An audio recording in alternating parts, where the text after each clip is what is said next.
Okay, so some background for this question.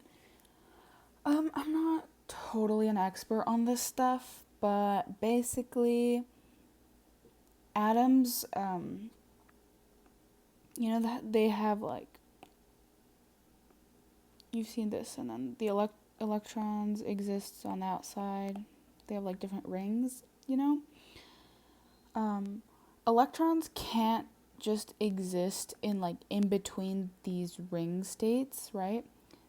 People call them like levels or orbits, I guess, in this question. They have they can't just hang out on the in the middle. They have to be on an actual orbit. And those orbits have different energies, right? Because a nucleus is positively charged with protons and yeah, the nucleus is more positively charged, and then the electrons, which are negative, exist on the outside. So when you have negative and positive charges, obviously, um, just like magnets, two magnets really close together you'll feel um, differences versus when they're far away. Um, but in this case, electrons at closer to the nucleus, so in lower energy orbits, actually are more stable, which makes sense because the negative charge of the electrons are able to be balanced by the positivity of the nucleus. So these are very stable. They have a large connection to each other. But then you have electrons on the outer sides of the on like orbits further away. These electrons are unstable. Their negative charge are not balanced well by the nucleus. And in chemistry or just in physics or whatever, when you have these unstable particles, they become very reactive, which makes sense because when we talk about chemistry and like ionic bonds and everything, it's always these valence electrons. I'm sure you've heard that term.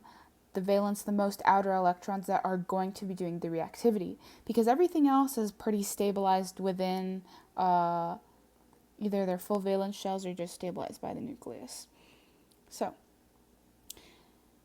this picture relates to this because, like I said, these numbers 1, 2, 3, 4, 5, they all just relate to the orbits, with the inner one being a grounded state, the most stable, and as you go out, your number becomes bigger. So that would be the fourth orbit, and that would be the fifth orbit, blah, blah, blah. And because electrons can't exist in between, this is why we have quantized energy levels. So electrons can't exist here, but in this orbit, this orbit, they can. So that's kind of what this diagram is explaining, I guess. And of course, like I said, each orbit, so 1, 2, 3, 4, 5, they have their own energy levels, which makes sense because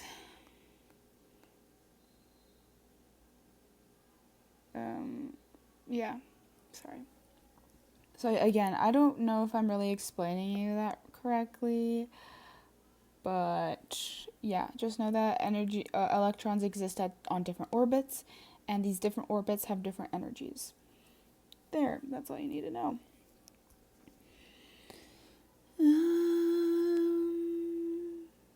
Okay, so let's go on with the question.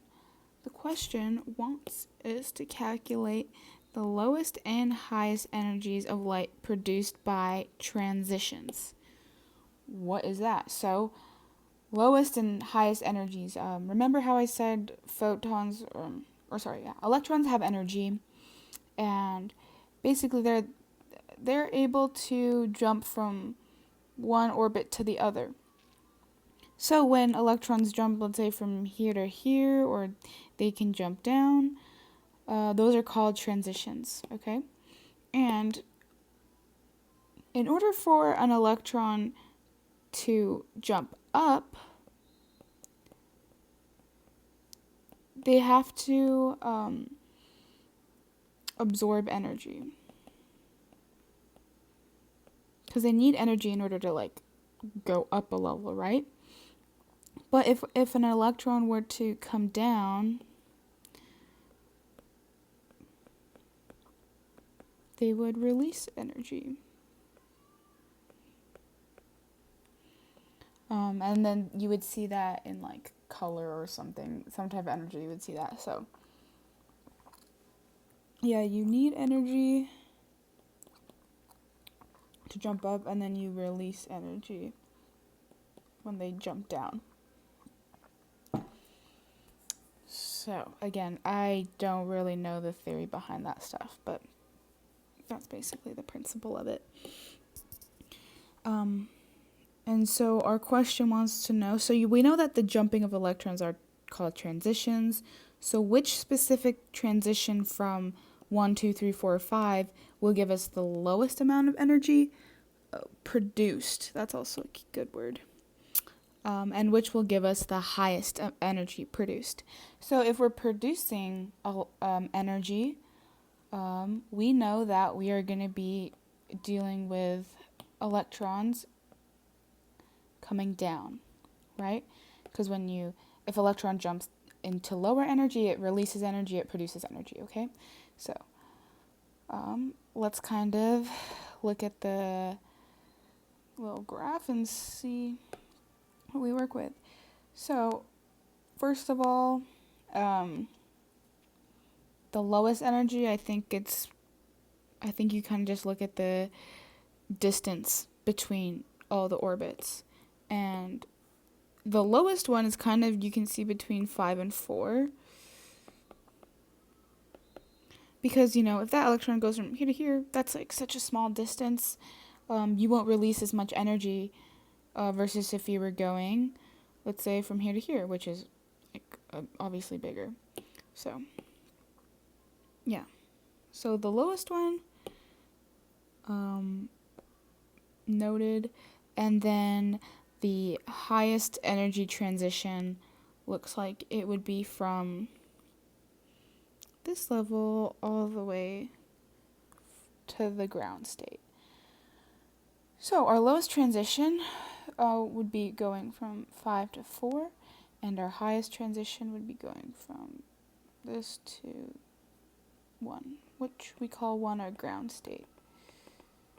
And this infinity thing, hold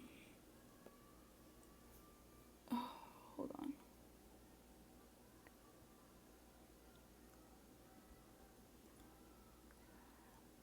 Oh, yeah, the infinity, that's basically saying that the orbit is so far away it's not even on your atom anymore. So, yeah, that's what it means. So I guess going from infinity to our ground state would be like inserting an electron there, something, which makes sense. I feel like to insert an electron into an orbit would take a lot of energy. Okay, so now that we kind of broke down what the question's asking us, we can start doing our math to see what the energy actually is. So let's do the lowest one first. Okay, so whenever you deal with electronic transitions, you're going to be using something called I totally spelled that wrong. Called the Rydberg's formula. Again, probably some like scientist who created this, so yeah. So you use this when you want to determine the wavelength of light or the energy of light absorbed or emitted, right? When an electron undergoes a transition. So basically is the change in energy is going to equal negative R, and I'll explain what these mean. Minus O. Okay. So again, delta E, this is just the difference in energy between two levels, or orbits in our case. And it's usually going to be in joules, energy joules, like we saw in last question. R, that is the Rydberg constant, which is 2.178 joules. And then N, these are our energy levels. So NF is just the final level, the one you like end up at, and then your Ni is your initial level. Where did the electrons start? Okay, yeah, that's everything.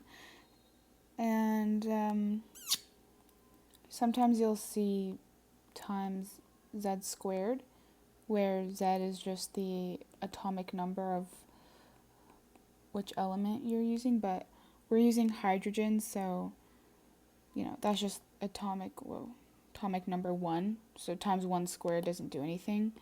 And I'm pretty sure you will probably only ever be using hydrogen, but in case there's a Z squared there. Okay, so yeah, let's calculate the lowest one first.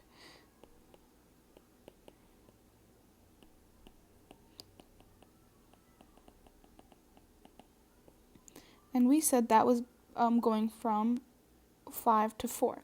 And remember, this is not the same as 4 to 5.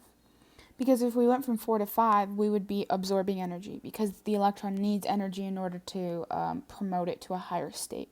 But because we want to find electrons that produce or release energy, the transitions have to be going from a higher state to a lower state. So, I'm not going to remember those numbers, so let's just write down our formula first. So E,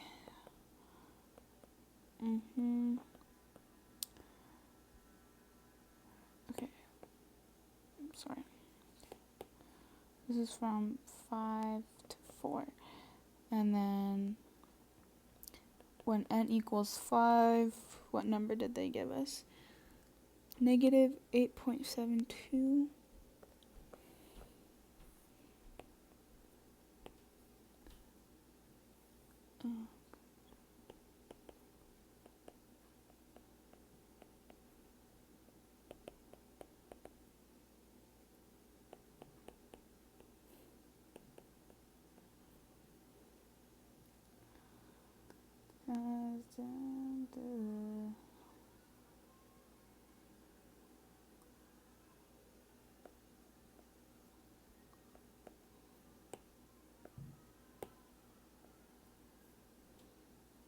Okay.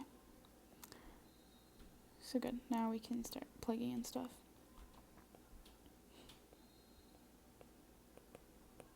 So our negative constant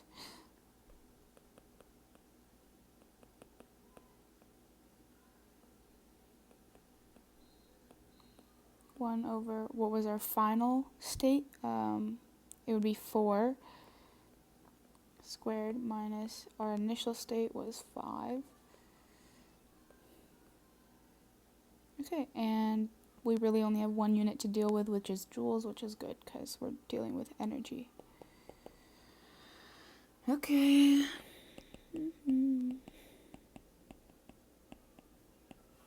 And then 1 over 16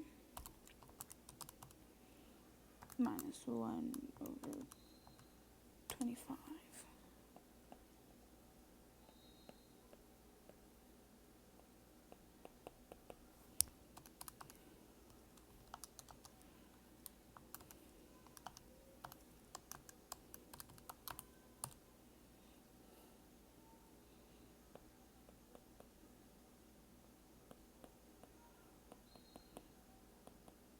Okay, and that's our answer for the lowest one. It's a negative number, which is a good sign because we were releasing energy.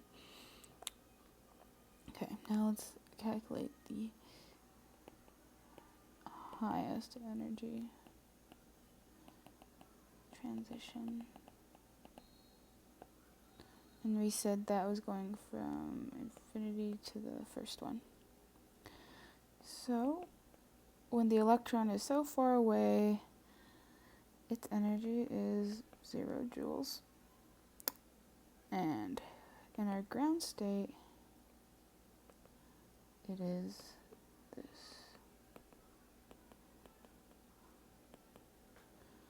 Okay, same deal.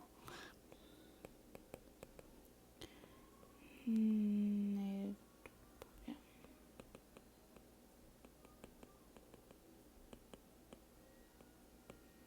Our final state was infinity, and our first state was 1.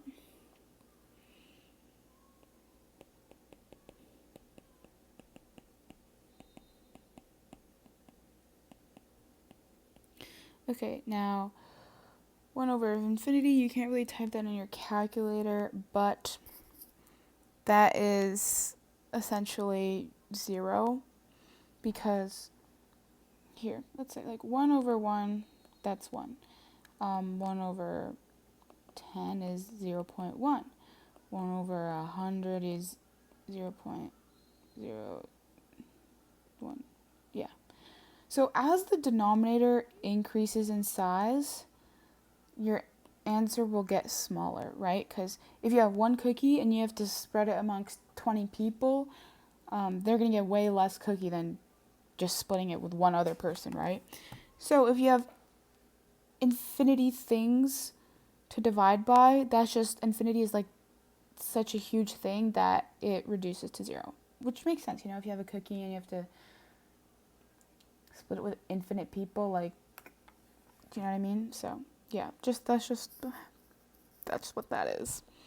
And then 1 over 1 is just 1.